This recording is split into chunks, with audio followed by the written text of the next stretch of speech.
अस्सलाम वालेकुम friends, welcome करता हूं मैं आप लोगों को अपने चैनल प्रेजेंटेशन पॉइंट पे। उम्मीद करता हूं कि आप सब लोग खैरियत से होंगे।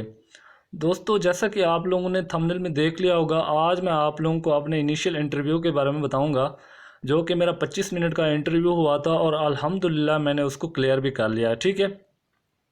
और अभी मेरा इसी मंथ के एंड में शायद ISSB की डेट भी आ जाए। तो आप लोगों से गुजारिश है कि आप लोगों ने मेरे लिए दुआ करनी है और मैं भी आप लोगों के लिए दुआ गो हूँ। अल्लाह आप लोगों को कामयाब करे। इस वीडियो में मैं आप लोगों को अपने इनिशियल इंटरव्यू के बारे में डिटेल से बताऊंगा, क्या क्या उन्होंने मुझसे क्वेश्चन किए और मैंने किस तरह उनके आंसर दिए।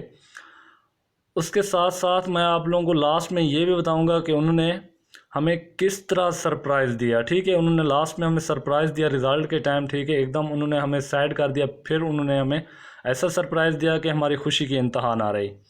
तो चलिए वीडियो स्टार्ट करते हैं बिना कोई वक्त ज़ाय किए। तो वीडियो स्टार्ट करने से पहले मेरी आप सब लोगों से गुजारिश है कि चैनल को सब्सक्राइब कर दें और वीडियो को भी लाजमी लाइक कर दें।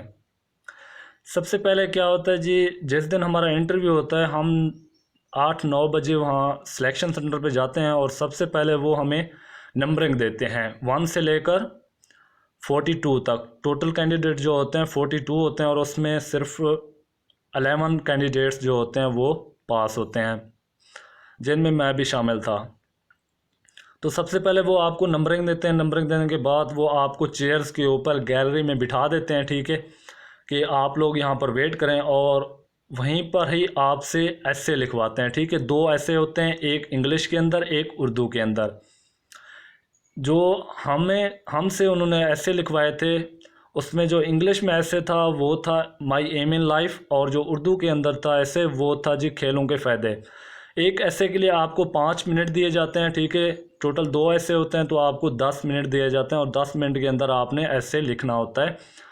तो एक ऐसे के अंदर तकरीबन आपको 10 से 12 सेंटेंस लिखने होते हैं।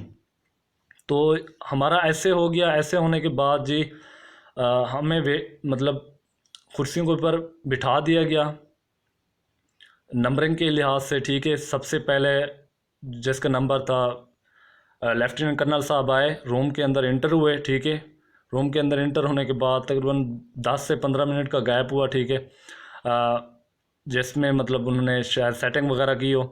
उसके बाद पहले कैंडिडेट को बुला लिया गया। लेफ्टिनेंट कर्नल के रूम के ऊपर मतलब एक दरवाजे के साथ ही ऊपर बेल लगी होती है, वो बेल बजती है। उसके बाद जो है कैंडिडेट इंटर होता है। जो ही कैंडिडेट निकलता है दूसरे कैंडिडेट्स को बाहर टेबल रखी होती है उसके साथ खड़ा कर देते हैं। ठीक है, वो अपनी कैंडिडेट अपनी फ़ाइल उसके ऊपर रखता है। ठीक है, मास्क भी अपना उतार के उसी फाइल के साथ रख देता है। मास्क अपने साथ मतलब पहन के अंदर नहीं जाना होता, मास्क को बाहर उतार के जाना होता है। ठीक है, तो वो बाहर टेबल के साथ खड़ा हो जाता है। जो ही बेल बजती है वो एंटर होता है। इसी तरह नंबरिंग के लिहाज से इंटरव्यू होता रहा। पहला जो कैंडिडेट्स था उसके इंटरव्यू में 10 से 12 मिनट लगे। ठीक है, उसके बाद दूसरा कैंडिडेट गया, उसके जो है 27 मिनट लगे। ठीक है, 27 मिनट का उसका इंटरव्यू हुआ। तो मैक्सिमम जो इंटरव्यू हुआ वो 27 मिनट का हुआ और मिनिमम 5-6 मिनट का भी हुआ है। आप लोगों ने ये बात जहन में रखनी है कि अगर आपका 5 मिनट 6 मिनट का इंटरव्यू है, इसका मतलब ये नहीं है कि आप जो है रिजेक्ट हैं, या आपका 27 मिनट का इंटरव्यू है ये इसका ये मतलब नहीं है कि आप सिलेक्ट हैं। जो 27 मिनट का जिसका इंटरव्यू हुआ वो कैंडिडेट जो है रिजेक्ट हुआ। ठीक है, उसके अलावा 6-7 मिनट के जिनके इंटरव्यू हुए वो भी सिलेक्ट हुए हैं। ठीक है, ये बात आप लोगों ने अपने जहन से निकाल देनी है। उसके बाद जी मेरी बारी आई। मैं टेबल के सामने खड़ा हो गया। ठीक है, टेबल के साथ दरवाजे के सामने, और अपनी फ़ाइल टेबल के ऊपर रखी और अपना मास्क भी उतार के वहीं पर रख दिया।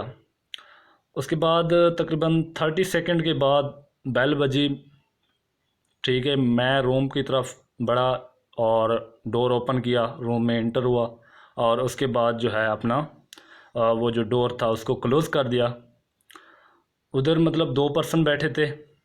एक जो था वो लेफ्टिनेंट कर्नल था और दूसरा जो होता है वो स्कैलोजिस्ट होता है, जिसका रैंक मेजर रैंक का मतलब वो पर्सन था, ऑफिसर था। तो मैं अपनी कुर्सी की तरफ बढ़ा और उनको सलाम किया, अस्सलाम वालेकुम सर। तो कुर्सी के साथ जाकर मैं खड़ा हो गया, ठीक है। तो स्कैलोजिस्ट मुझे कहता है हैव अ सीट बेटा। तो मैं कुर्सी के ऊपर बैठ गया। बैठने के बाद मैंने उनको थैंक यू कहा, थैंक यू सर। तो उसके बाद जो सामने लेफ्टिनेंट कर्नल साहब बैठे थे वो थोड़े मतलब र्यूड टाइप उनका बिहेवियर था, लेकिन जो स्कैलोजिस्ट बैठे थे मेरे साथ, ये आप पिक्चर के अंदर देख सकते हैं। ऐसे समझें मैं ये कैंडिडेट बैठा हूँ, लेकिन कुर्सी तो इस तरह की नहीं थी, वो एक सिंपल सी चेयर थी और उसमें मतलब नीचे फोम लगा हुआ था, पीछे भी फोम था। मैं जो है एकदम अच्छे अंदाज से मतलब जैसे इंटरव्यू टिप्स आपको मिल जाएंगी यूट्यूब पे, आप वहाँ से भी देख सकते हैं। आप सीधा बैठना है, आपने झुक के नहीं बैठना एक तो, ठीक है। तो मैं उसके सामने बैठा था, लेफ्टिनेंट कर्नल मेरे सामने बैठा था, ये जैसे ये आप लोग देख सकते हैं। और जो स्कैलोजिस्ट बैठा था वो साइड से बैठा था, दूसरी साइड पे वो आपको चेयर नज़र आ रही है, ऐसे समझे उस चेयर पे बैठा था वो। लेफ्टिनेंट कर्नल का राइट साइड हो जाती थी और मेरी जो है लेफ़्ट साइड हो जाती थी, जहाँ पर वो बैठा था स्कैलोजिस्ट। तो लेफ्टिनेंट कर्नल मेरे साथ थोड़ा र्यूड बिहेवियर मतलब शो कर रहा था, और जो स्कैलोजिस्ट था वो मतलब एक स्माइलिंग सा अच्छा सा उसका बिहेवियर था मेरे साथ। तो सबसे पहले लेफ्टिनेंट कर्नल से मुझसे मतलब क्वेश्चन किया, सो 8 सिबलिंग्स, मैंने कहा यस सर। उसके बाद कहता है so your father is a labourer, मैंने कहा यस सर। उसके बाद वो मुझसे पूछता है कि आपकी हाइट, मैंने कहा सर 6 फीट। कहता है सेंटीमीटर में बताओ।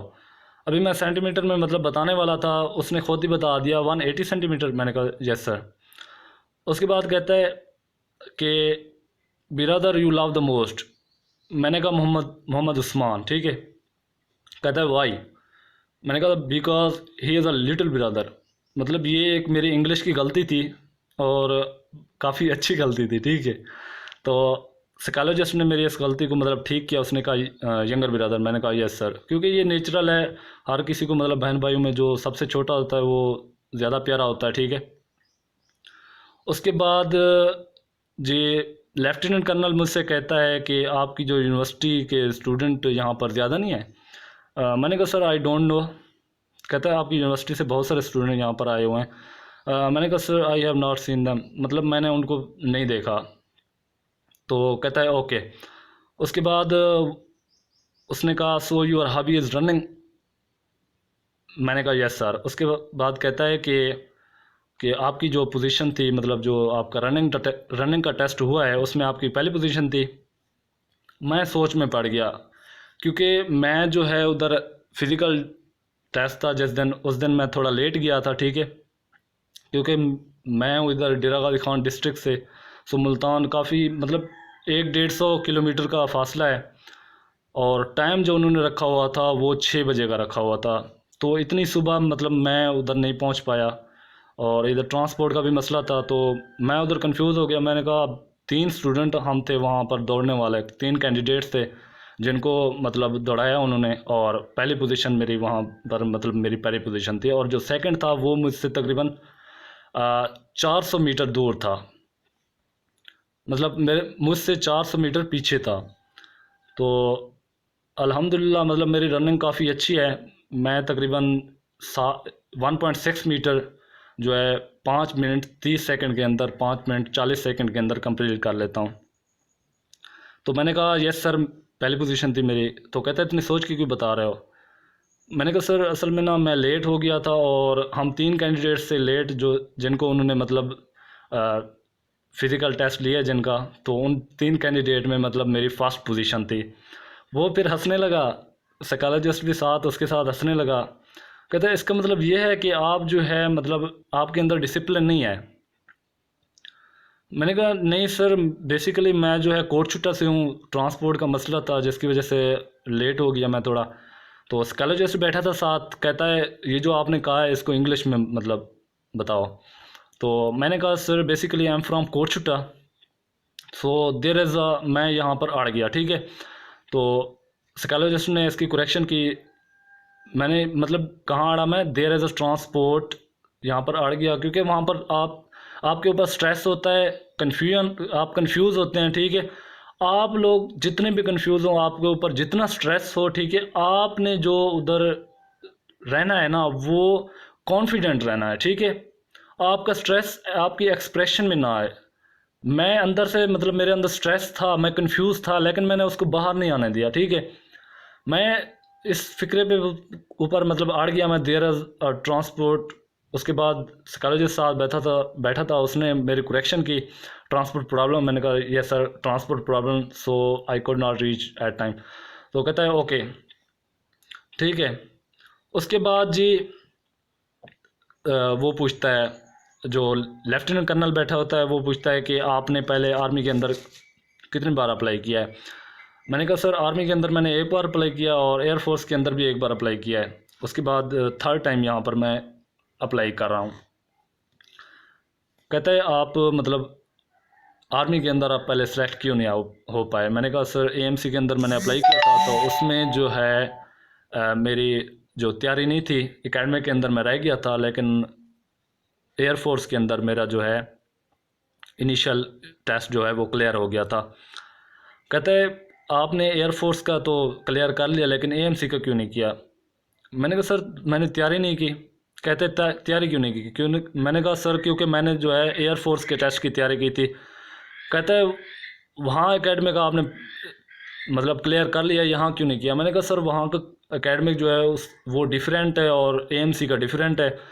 कहता है ओके। फिर कहता है मुझे एयरफोर्स में आप मतलब आपने इनिशियल तो क्लियर कर लिया, फिर आप मतलब कौन से इसमें रह गए, स्टेप में रह गए। मैंने कहा सर इनिशियल इंटरव्यू के अंदर मैं रह गया था। फिर कहता है ओके। उसके बाद जी वो कहता है कि आप मतलब आपने 2018 के अंदर अप्लाई किया था इसमें एयरफोर्स के अंदर और एएमसी के अंदर, उसके बाद आप अब अप्लाई कर रहे हैं 2021 है ये, ठीक है। ये 3 साल का गैप है, आप इन 3 साल में क्या करते रहे हैं।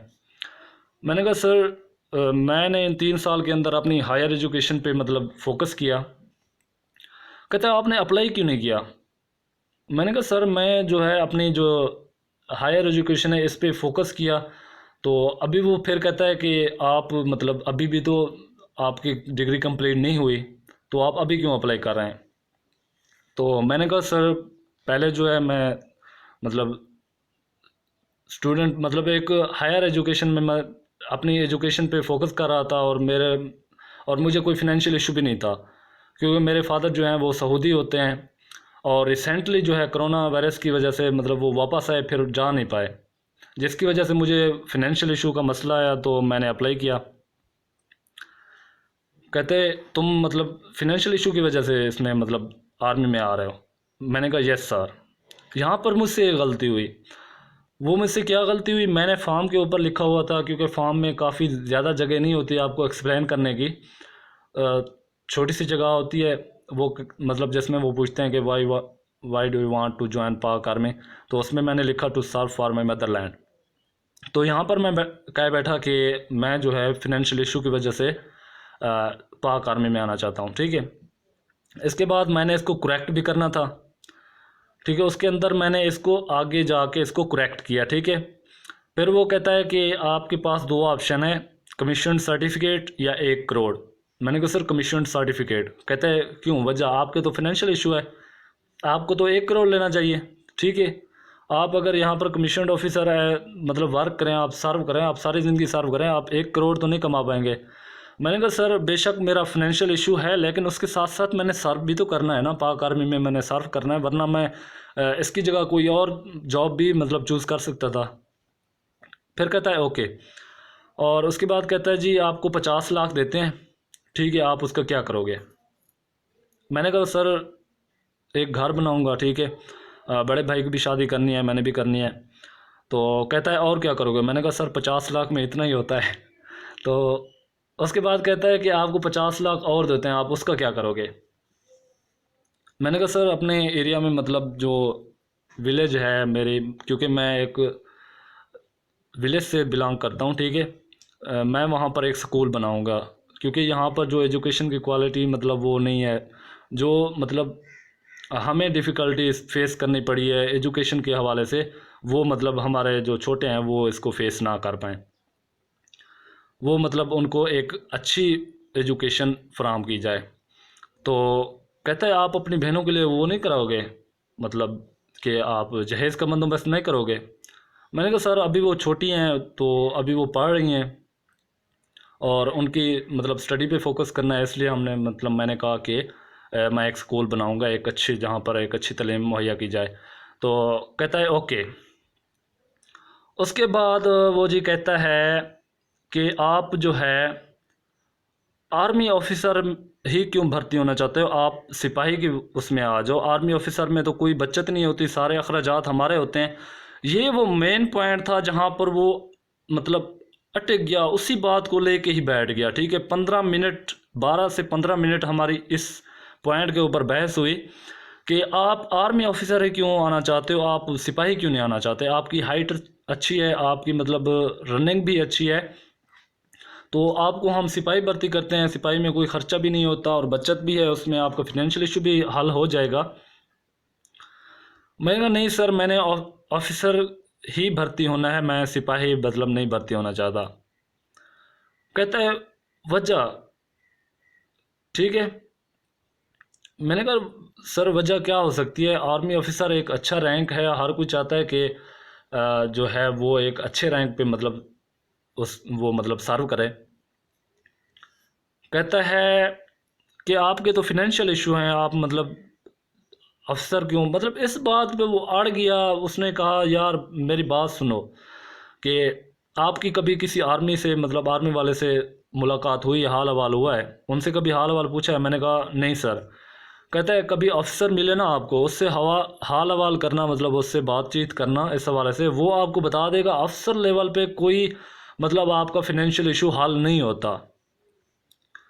मतलब आप एक पार्टी फंक्शन अटेंड करते हो, उसकी भी पे करनी होती है ख़ुद को, उसके अलावा वो मतलब चाय और बिस्कुट खा रहा था तो कहता है ये देखो ये बिस्कुट है, इसके भी हम पैसे पे करते हैं, ठीक है। उसके अलावा ये यूनिफॉर्म है हमारी, हर 3 मंथ बाद हमें यूनिफॉर्म लाजमी चेंज करनी होती है। जो जो सिपाही होता है वो क्या, उसको खाना भी फ्री मिलता है, उसको यूनिफॉर्म भी फ्री मिलती है, आप तो सिपाही आ जाओ।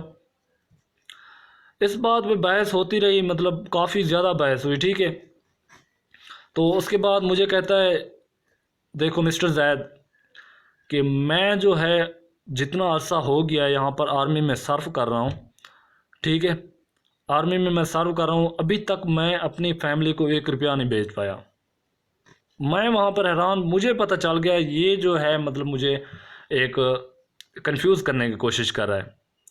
मैंने फिर उससे सवाल पूछा सर फिर आप इस आर्मी में क्यों सर्व कर, मतलब आपको जब कोई फिनेंशियल इशू आपका मतलब हल नहीं होता, आप जो है आपको इससे कोई फ़ायदा नहीं हो रहा, तो आप इसमें क्यों सर्व कर रहे हो।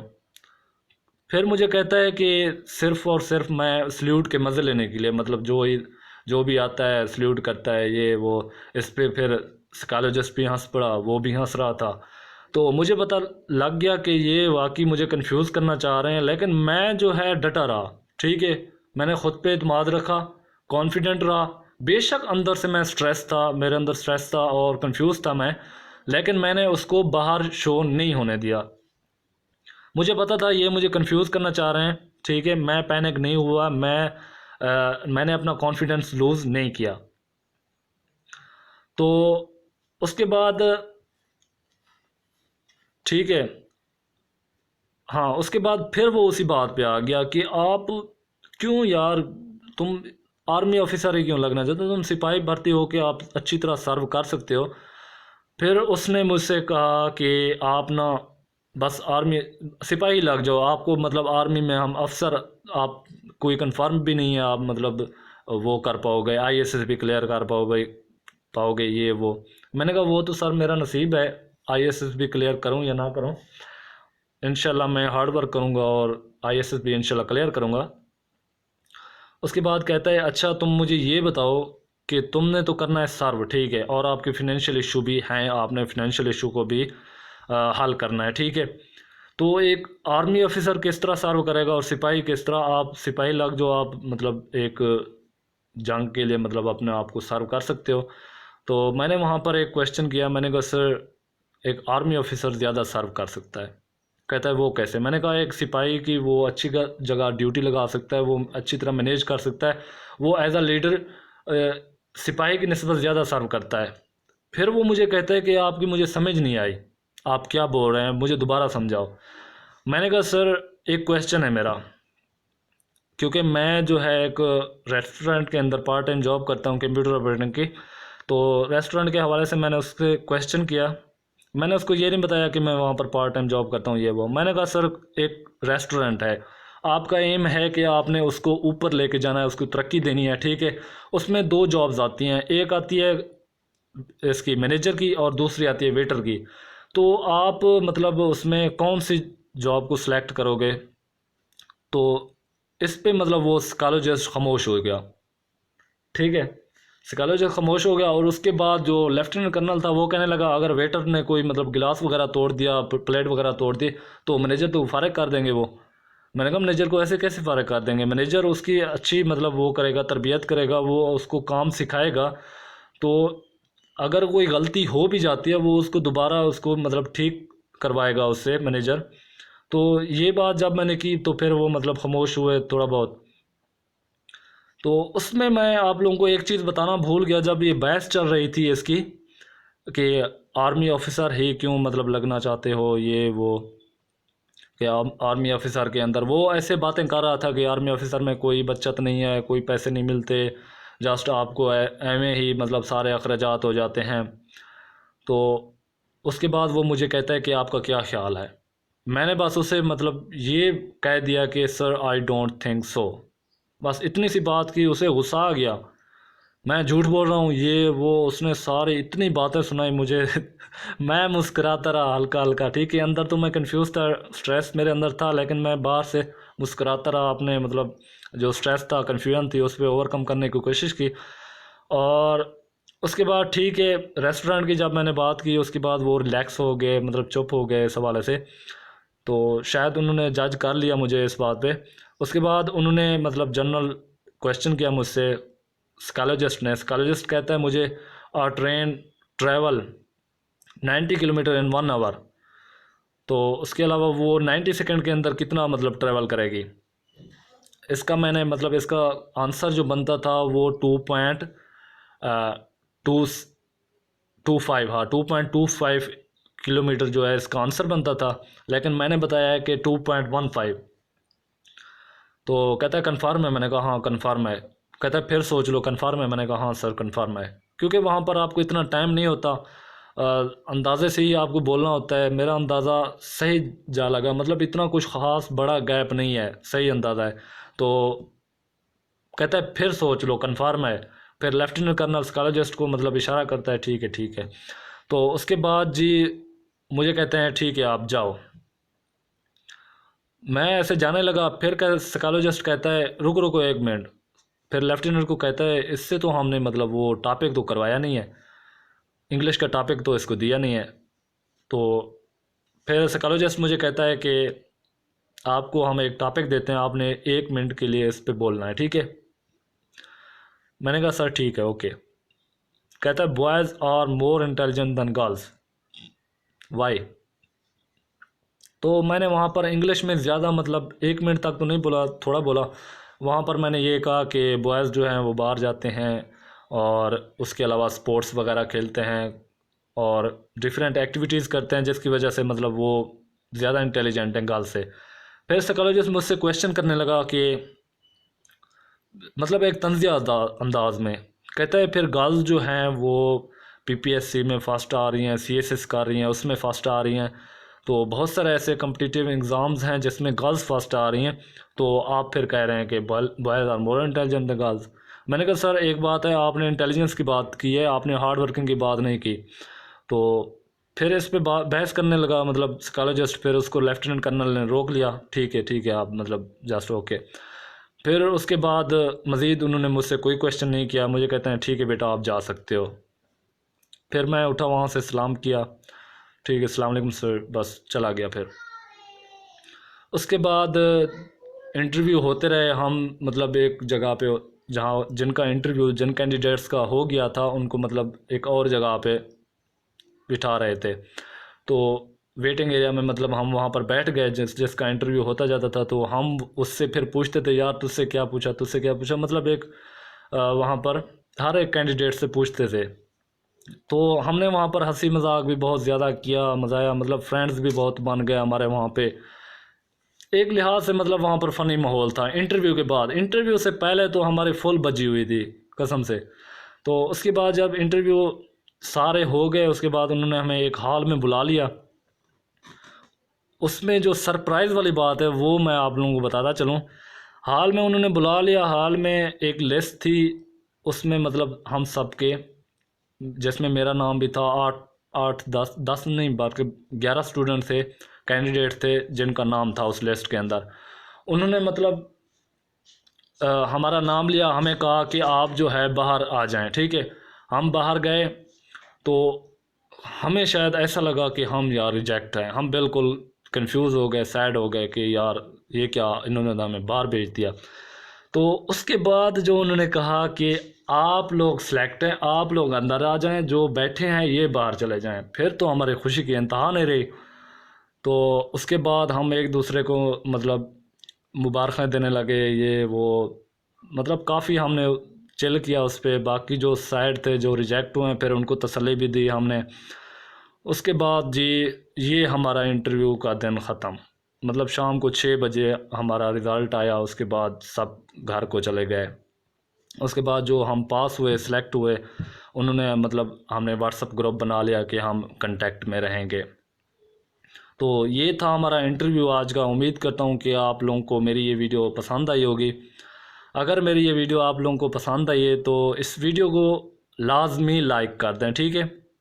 और कमेंट के अंदर भी बताइएगा कि आपको ये वीडियो कैसी लगी, ठीक है। तो अगर कोई क्वेश्चन है तो आप लोग कमेंट्स के अंदर पूछ सकते हैं। तो चलिए मिलते हैं अगली वीडियो में, तब तक के लिए अल्लाह हाफिज़।